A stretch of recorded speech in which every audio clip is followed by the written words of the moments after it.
할렐루야. 우리 주님의 놀라운 평화가 여러분의 심령과 가정과 일터 위에 흘러넘치시기를 축복드립니다. 앞뒤 좌우에 있는 분들에게, 또 가정에서 예배드리시는 분들은 곁에 있는 가족들에게 축복의 인사를 좀 해주십시오. 건강한 모습으로 보아서 감사합니다. 인사 한번 해주시면 좋겠습니다.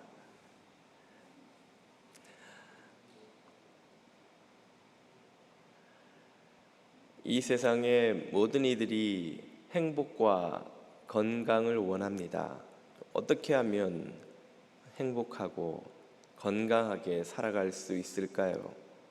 과거에는 종교와 철학이 내놓았던 이 질문의 답을 오늘날엔 과학이 이런저런 방식으로 내놓고 있습니다. 그 연구 중에 하나를 소개할까 하는데요. 1938년부터 20대인 젊은이 724명을 선정해서 그들이 90대가 될 때까지 무려 75년 동안 그 삶을 추적해 가면서 무엇이 그들을 행복하고 건강하게 하는가, 혹은 불행하고 병약하게 만드는가 하는 것을 추적한 연구가 있습니다. 하버드 대학에서 내놓은 행복의 비밀이라는 책에 그 대학 연구소가 한 이 연구 결과가 잘 요약되어 있는데요. 이 연구를 이끈 조지 베일런트 교수는 80대의 노년에 행복하고 건강한 삶을 살아가는 그룹과 또 불행하고 병약한 상황에 처한 그룹을 나누어서 무엇이 그들의 차이를 만들어내는가를 연구하였습니다. 우리가 흔히 상상하듯이 사람들의 재능, 부, 학벌, 사회적 지위는 거의 영향을 미치지 않았다고 연구는 결론을 맺습니다. 그러면 무엇이 그 두 그룹의 차이를 가지고 왔는가? 여러 가지가 소개되는데요. 그 중에는 우리가 잘 짐작할 만한 금주, 금연, 또 운동과 같은 생활 습관은 물론 포함이 되고요. 그렇게 몇 가지가 소개되는데 그 중에 핵심적인, 가장 근본적인 차이를 만들어내는 것이라고 이 연구진이 결론 내린 것이 있습니다. 그것은 바로 관계입니다. 관계가 도대체 어떻게 이 두 그룹을 나누는가? 관계에 관한 세 가지 교훈을 이 연구진은 이렇게 정리합니다. 첫째로, 사회적 관계는 유익하고 반면 고독은 해롭다 하는 것입니다. 사회적 관계를 잘 맺고 있는 사람들은 특히 50대까지 그들의 삶의 전반부에서 풍요로운 사회적 관계를 맺는 이들은 그 이후의 삶, 특히 50대 이후 60, 70, 80대가 될 때까지 상대적으로 더 건강하고 행복한 삶을 살 가능성이 대단히 높다는 것이죠. 반면에 50대까지 고독한 삶을 살았던 이는 그 이후의 인생에서 병약하거나 불행할 가능성이 아주 높다 하는 것입니다. 두 번째는 관계의 양보다 질이 중요하다 하는 교훈입니다. 많은 관계를 가진 것도 물론 나쁘지는 않겠지만 그보다 더 결정적인 영향을 끼치는 것은 그 관계가 가진 질이더라는 것이죠. 깊은 애정과 신뢰에 바탕한 관계를 맺고 있는 이들은 그 관계가 고난이나 노화나 질병 같은 인생의 충격을 마주할 때에 완충제 역할을 해주더라는 것이죠. 그런 인생의 큰 충격, 고난을 맞이할 때에 이 깊은 관계가 그들을 보호해 준다 하는 말입니다. 마지막 세 번째로는 좋은 관계는 육체뿐 아니라 뇌의 건강도 아주 큰 영향을 미친다 하는 것입니다.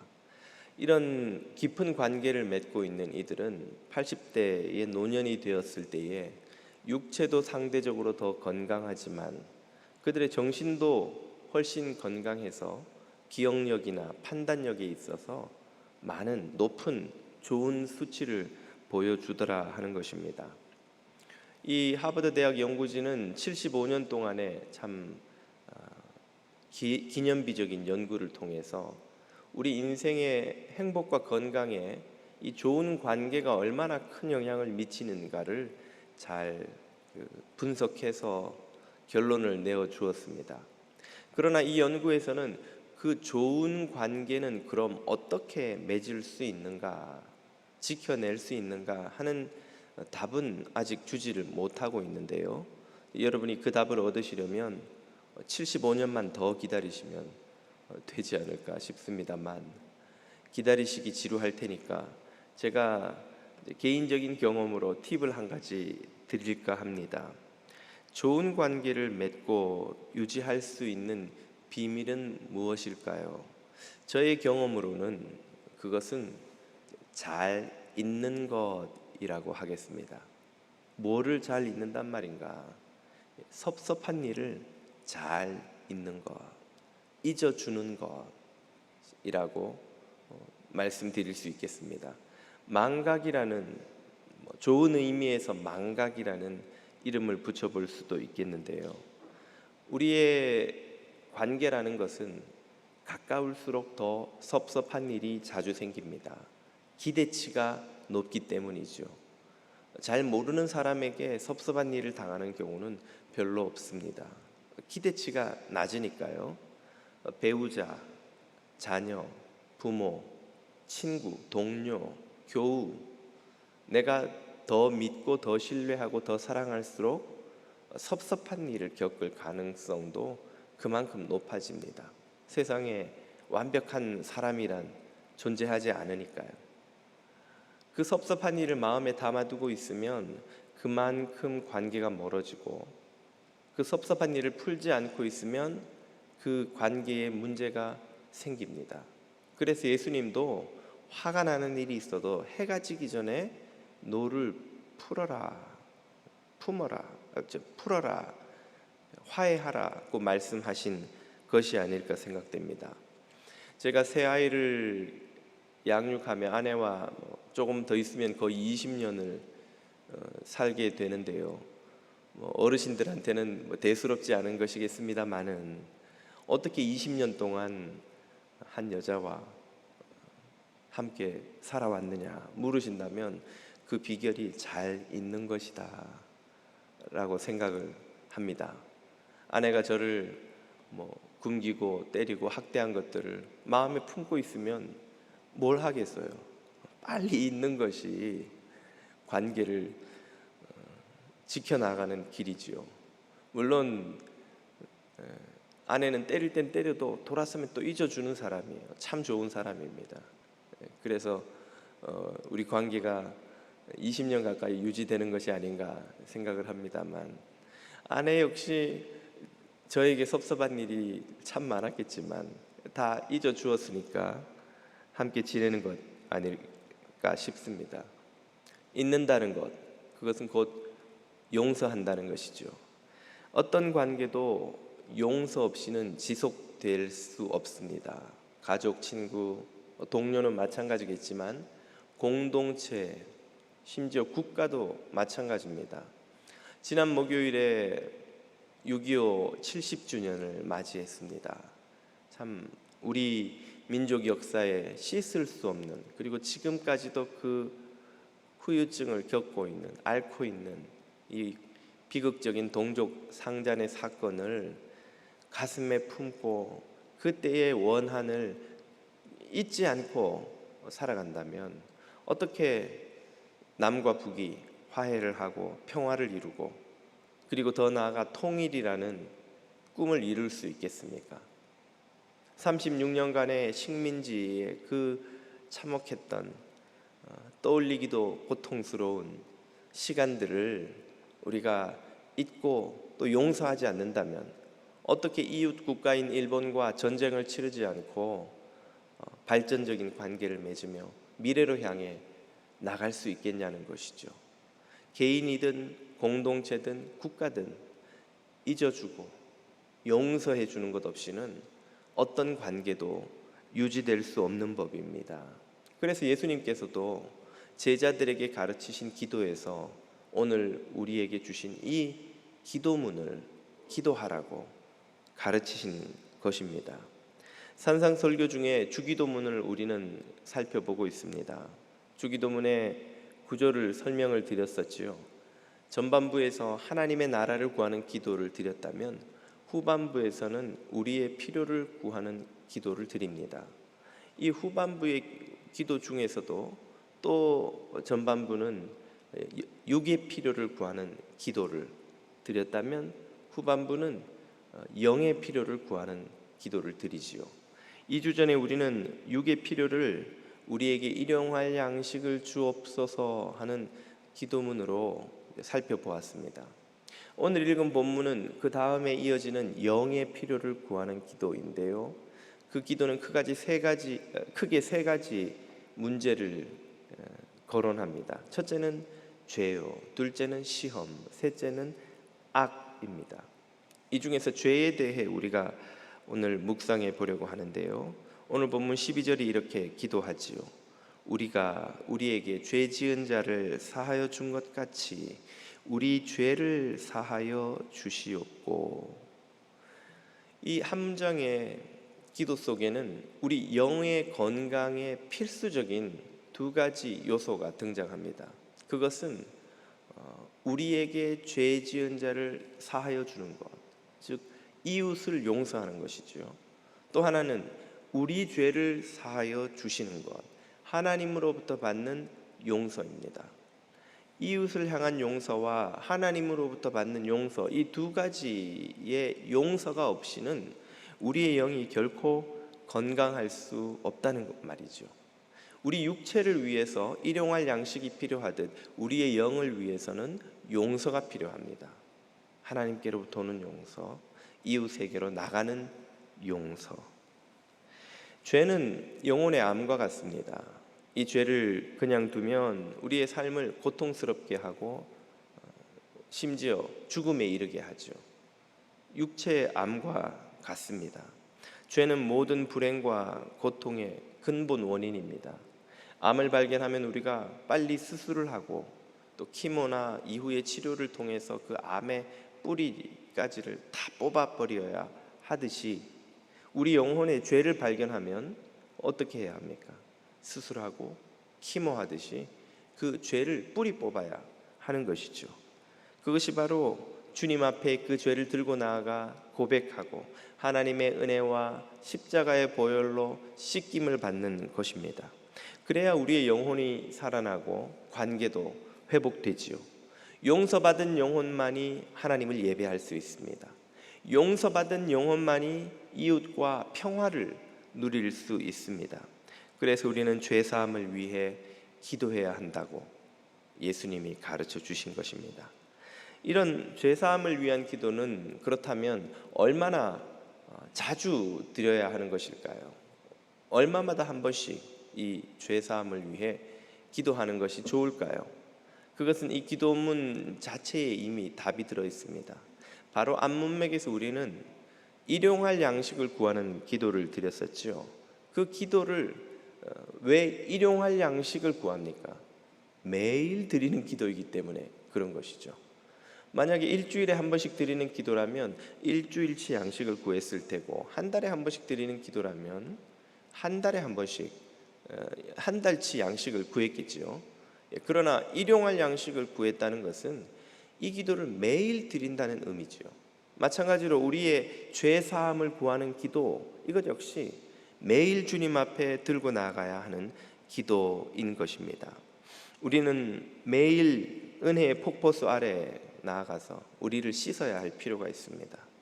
매일 밥을 먹듯이, 매일 세수를 하고 샤워를 하듯이 매일 우리의 영혼을 주님의 보혈로 씻어야 한다는 말이지요. 이런 가르침에 반대하는 이들도 물론 있습니다. 어떤 이들은 우리의 죄를 십자가 사건을 통해 과거와 현재, 미래까지 다 씻었기 때문에 더 이상 죄 사함을 위해 기도할 필요가 없다고 가르치지요. 대표적인 예가 구원파라고 불리는 이단인데요. 그들은 죄 사함도 한 번이요, 죄도 그때 다 씻었기 때문에 그 이후에 우리는 죄를 지을 수도 없고 짓지도 않고 우리가 하는 어떤 일도 죄가 될 수 없다고 그렇게 가르치기도 합니다. 그러나 이것은 죄 사함에 대한 오해 때문에 빚어진 생각이라고 하겠습니다. 죄 사함이란 무엇일까요? 우리의 죄책을 면제받는 것은 물론 포함되겠지만 거기에서 더 나아가 우리에게 뿌리 내린 죄의 그 뿌리를 뽑는 전 과정을 말하는 것입니다. 그러므로 이것은 한순간에 일어나서 끝나는 것이 아니라 시작된 순간부터 죄의 뿌리를 완전히 뽑을 때까지 전 과정을 통해 일어나는 과정이라고 할 수 있는 것이죠. 비유하자면 이런 것입니다. 알코올 중독자가 음주운전 사고를 내서 누군가를 다치거나 해를 끼쳤다고 한번 가정을 해보십시다. 그가 법정에서 자신의 잘못을 처절하게 뉘우치고 눈물을 흘리며 용서를 구합니다. 피해자 가족들이 탄원서를 써서 그의 죄를 면제받게 되는 기적 같은 일이 일어났다고 치십시다. 그러면 그가 저지른 죄에 대한 대가 지불을 면제받은 것으로 그의 돌이키는 삶은 끝난 것인가요? 그렇지 않죠. 그에게는 아직 무엇이 남아 있습니까? 당장 그가 저지른 죄에 대한 책임을 면제받기는 했으나 그가 돌이키기로 한, 그가 끊기로 한 그 술에 중독된 상태가 남아 있는 것이죠. 그가 진정으로 돌이키고 피해자 가족에게 미안해하고 정말 용서를 구한 사람이라면 그를 그렇게 만든 알코올 중독으로부터 자유케 되어야 되지 않겠습니까? 우리가 알다시피 알코올 중독 치료는 한순간에 일어나는 일이 아니죠. 오랜 시간 동안 도움을 받아 스스로 노력을 또 기울여 싸워 나가야 하는 과정입니다. 죄에 대한 중독은 알코올 중독보다 훨씬 더 그 뿌리가 깊습니다. 죄는 우리의 본성 깊은 곳에서 뿌리를 내리고 우리의 전 인격에 그 영향을 미칩니다. 죄로 인해서 빨려 들어온 그 악의 힘은 우리의 전 존재에 스며들어 있기 때문에 우리가 십자가 사건을 통해서 우리의 죄책을 면제받았다 할지라도 그 이후에 그 죄의 뿌리를 뽑는 지난한 참 오래고 힘겹고 쉽지 않은 과정이 우리에게 남아 있습니다. 그 죄에 중독된 상태로부터 자유케 되는 전 과정이 다 죄사함의 과정이기 때문에 그 기간 동안 우리는 무엇을 날마다 하지 않으면 안 됩니까? 이 죄의 습성과 싸우는 영적 싸움이 계속되지 않으면 안 된다는 것이죠. 매일의 회개가 필요한 이유입니다. 매일 십자가의 보혈의 능력을 의지해서 그 앞으로 다시 나아가야 하는 이유인 것이죠. 바로 이것이 우리가 매일 죄사함을 위해 기도해야 하는 이유입니다. 이 죄사함을 위한 기도는 새로운 죄가 우리의 본성에 뿌리 내리지 못하도록 하는 또 기능도 합니다. 제가 최근에 집에 있을 시간이 좀 더 늘어서 뒷마당에 있는 나무들을 가지치기를 한번 해봤습니다. 나무를 잘라보니까 조그만 가지들은 쉽게 손으로도 부러지고 또 조그만 가위로도 잘리고 하더군요. 근데 어떤 나무들은 어떤 가지들은 이미 상당히 굵어져서 이건 이 자르는 가위를 아무리 힘을 써도 자를 수가 없는 거예요. 똑같은 가지인데 난지 얼마 되지 않은 가지는 금방 잘리고 오래된 가지는 굵어져서 어지간한 가위로는 잘라낼 수가 없습니다. 그걸 자르려면 톱을 써서 오랜 시간을 땀을 흘려야 겨우 잘라낼 수 있는 거예요. 죄가 이와 똑같습니다. 새로운 죄가 우리의 삶 속에 들어왔을 때 금방 그것을 뽑아내면, 잘라내면 쉽게 제거할 수 있습니다만 그 죄를 오래 두면 어느새 그 죄가 굵어집니다. 뿌리를 깊이 내립니다. 그때는 뽑기도 힘들고 자르기도 힘들고 그것을 잘라내기 위해 오랜 시간 땀을 흘리며 수고하지 않으면 안 되는 것이죠. 바로 이것이 우리가 매일 죄 사함을 위해 주님 앞에 기도해야 하는 이유입니다. 죄가 굵어지기 전에, 뿌리를 내리기 전에, 더 커지기 전에 잘라야만 하는 것이지요. 이 원리를 보여주는 말씀이 예수님의 최후의 만찬장에서 있었습니다. 예수님께서 십자가를 지시기 전날 밤 최후의 만찬을 가지시며 제자들의 발을 씻기시자 그 의미를 전혀 이해하지 못했던 베드로는 뜬금없는 소리로 주님을 막아섭니다. 13장 8절 전반부를 보십시오. 베드로가 이르되 내 발을 절대로 씻지 못하시리이다. 주님은 선생이신데 어떻게 종들이 하는 이런 일을 하시겠단 말입니까? 그러자 예수님이 답하시죠. 내가 너를 씻어주지 아니하면 내가 나와 상관이 없느니라. 네가 나와 상관이 없느니라. 이것은 예수님의 발 씻기는 행위가 단순한 것이 아니라 깊은 영적인 의미를 가진 사건에 대한 상징이라는 걸 보여줍니다. 예수님의 발을 씻기시는 것은 그들의 죄를 씻겨주시는 거예요. 내가 너의 죄를 씻겨주지 않으면 너는 나하고 아무 상관이 없는 존재다. 그런 말이지요. 그러자 여전히 이해는 하지 못했지만 마음이 앞서 나가는 베드로는 좀 흔히 하는 말로 오버를 하지요. 9절입니다. 시몬 베드로가 이르되 주여 그렇다면 내 발만 씻기실 것이 아니라 손과 머리도 씻어 주옵소서. 그러자 예수께서 이르시되 이미 목욕한 자는 발밖에 씻을 필요가 없느니라. 온몸이 깨끗하니라. 여기서 말하는 목욕은 제자들이 받은 세례를 의미합니다. 이미 세례를 받고 깨끗하게 된 자는 다시 세례를 받을 필요가 없다는 것이죠. 그들에게는 이제 무엇만 있으면 됩니까? 발만 씻으면 된다. 매일매일 뿌리치고 떨치고 나온 죄에 다시 오염될 수 있는 그 발을 씻는 것처럼 매일매일 주님 앞에 나아가 고백하는 죄 씻음만 있으면 된다 하는 말씀이죠. 주님께서 우리의 죄와의 싸움이 한순간에 끝나지 않은 것이라 계속되는 것이라는 사실을 우리에게 보여주는, 가르쳐 주시는 말씀입니다. 바로 이런 이유 때문에 제자들은 이미 세례를 통해 죄 씻음을 받았지만 매일 주님 앞에 나가 또 발을 씻듯이 죄 사함을 위해 기도할 필요가 있습니다. 그래서 저도 매일 큐티를 시작할 때 먼저 이 주기도문을 한 구절 한 구절 묵상을 하며 주님 앞에 드립니다. 그리고 나서 말씀을 읽기 시작하지요. 이 기도문을 통해서, 이 주기도문은 그러므로 우리가 주일날 한 번 드리는 것이 아니라 매일매일 주님 앞에 드릴 필요가 있고 매일매일 우리의 영혼이 주님의 보혈로 씻김 받을 필요가 있습니다. 여러분의 영혼이 이렇게 주님의 말씀과 보혈의 능력 앞에서 매일매일 씻김 받는 은혜를 누리시기를 축복드립니다. 이 기도문을 읽을 때 또 한 가지 사람들이 가지는 의문이 있습니다. 이런 의문 때문에 질문을 저도 여러 번 받기도 하는데요. 이 구절이 말씀하듯이 이웃을 용서하는 것이 하나님께 죄사함을 받는 것의 전제 조건이냐 하는 질문입니다. 다음 구절을 보면 더더욱 그런 의문이 강하게 들지요. 14절 5절입니다.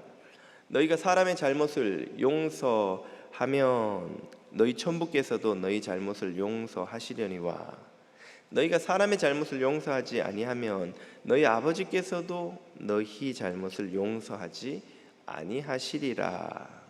이 구절 때문에 우리가 이웃의 잘못을 용서하지 않으면 하나님께로도 용서를 못 받는구나.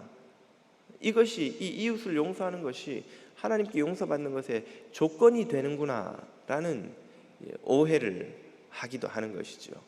그러나 대부분의 주석가들은 이런 해석을 반대합니다. 왜냐하면 첫 번째로는 이 기도문은 이미 믿는 제자들에게 가르쳐 주신 기도문이기 때문입니다. 제자들이란 앞에서도 우리가 살펴보았듯이 이미 세례를 통해서 완전히 씻음 받은 이들이죠.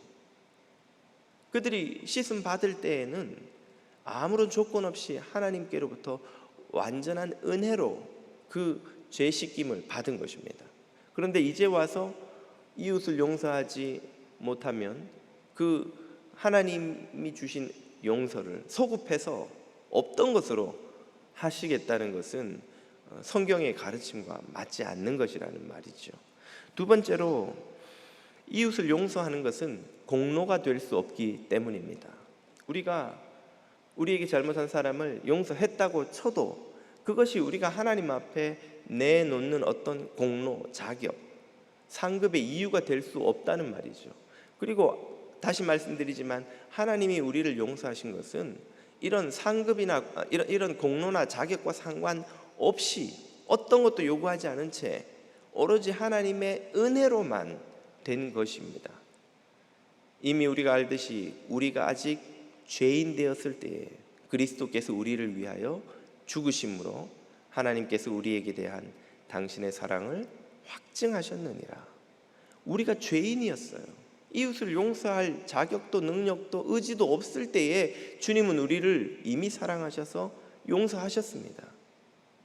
그러므로 하나님의 용서는 이웃 용서와 같은 어떤 행위로 인한 공로나 자격을 요구하는 것이 아니기 때문에 이웃을 용서해야만 하나님께 용서를 받고, 이웃을 용서하지 않으면 하나님이 용서하지 않으신다는 이런 조건으로서의 이웃 용서는 맞지 않는 생각이라는 것이죠. 성경의 가르침과 충돌한다는 것입니다. 그런데 그럼 예수님께서 지금 분명히 말씀하신 이 구절은 도대체 뭡니까? 여기에는 문자 그대로 이웃을 용서하지 않으면 하나님의 용서도 경험할 수 없다는 식으로 말씀하셨는데 말이죠. 이것은 이웃 용서가 하나님 용서의 조건이 아니라 오히려 하나님 용서의 결과라는 사실을 이해함으로써 그 혼란이 정리가 됩니다. 이웃 용서는 하나님께서 우리에게 주신 죄사함을 이미 체험한 제자들이 할 수 있는, 다시 말해 제자들만이 할 수 있는 회개의 열매, 회개의 증거라는 의미를 강조하는 표현인 것이죠. 주님은 우리에게 아무것도 요구하지 않으셨습니다. 우리가 용서받기 위해, 그분의 은혜를 입기 위해 어떤 공로도 어떤 자격도 요구하지 않으셨습니다. 다만 한 가지를 우리에게 명하셨는데요, 그것이 무엇입니까? 바로 회개지요. 회개. 마태복음 4장을 보십시오. 이때부터 예수께서 비로소 전파하여 이르시되 회개하라, 천국이 가까이 왔느니라. 사도행전 2장에서 베드로 사도가 이르되 너희가 회개하여 각각 예수 그리스도 이름으로 세례를 받고 죄사함을 받으라. 우리에게 오직 한 가지 회개를 요구하셨습니다. 명령하셨죠. 이때의 회개는 우리의 공로가 아닙니다. 자격이 아닙니다. 우리가 쌓은 그 어떤 선한 행위가 될 수 없는 것이죠. 회개란 하나님께서 부어주시는 조건 없는 사랑과 은혜를 겸손히 받아들이는 그 자세를 말합니다. 우리가 배고픈 이에게 먹을 것을 나누어 주었는데 그가 그것을 받아들였다고 해서 그가 훌륭한 사람의 자격을 갖추었다고 말할 수 없잖아요. 부모가 자녀에게 음식을 줄 때 자녀가 그것을 받아 먹었다고 해서 자녀가 훌륭한 자녀가 되는 것이 아니죠. 은혜는 일방적으로 흘러가는 것이고 그것을 겸손히 받아들이는 그 자세가 회개인 것입니다. 그리고 이 회개를 경험한 이들은, 하나님의 은총을 그렇게 겸손히 받아들인 이들은 그 은총의 힘으로 살아가게 됩니다. 그 은총의 힘이 맺는 열매가 바로 형제에 대한 용서, 자매에 대한 용서인 것이죠.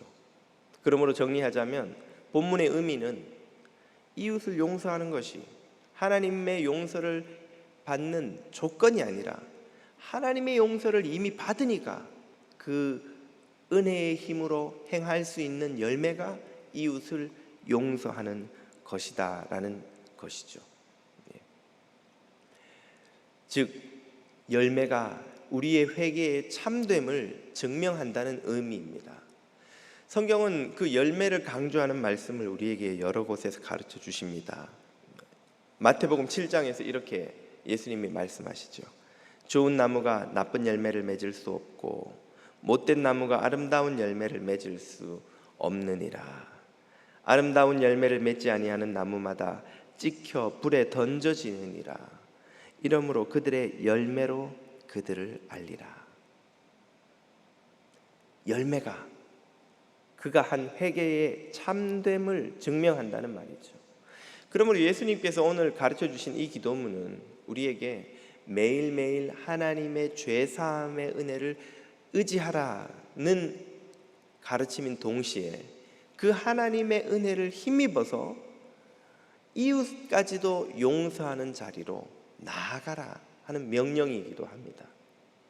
하나님의 은혜로 죄사함을 받고 그 은혜의 힘으로 형제를 용서하는 것, 이것이 오늘 주님이 가르쳐 주시는 기도의 핵심인 것이죠. 이것이야말로 우리가 매일 죄사함의 기도를 드려야 되는 이유입니다. 하나님과의 풍요로운 관계를 위하여, 이웃과 평화로운 관계를 위하여. 이것이야말로 우리가 진정 풍요롭고 복된 하나님 나라를 이 땅에서 누리게 하시려는 주님의 의도이시기도 한 겁니다.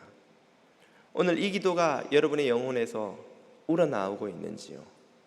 우리가 우리에게 죄 지은 자를 사하여 준 것 같이 우리 죄를 사하여 주옵시고, 이 기도가 저와 여러분의 영혼에서 날마다 매일매일 우러나와 우리의 삶을 더 복되고 풍요롭게 바꾸어 줄 수 있기를 주님 이름으로 축복드립니다. 이 말씀을 붙들고 함께 기도하는 시간을 갖겠습니다.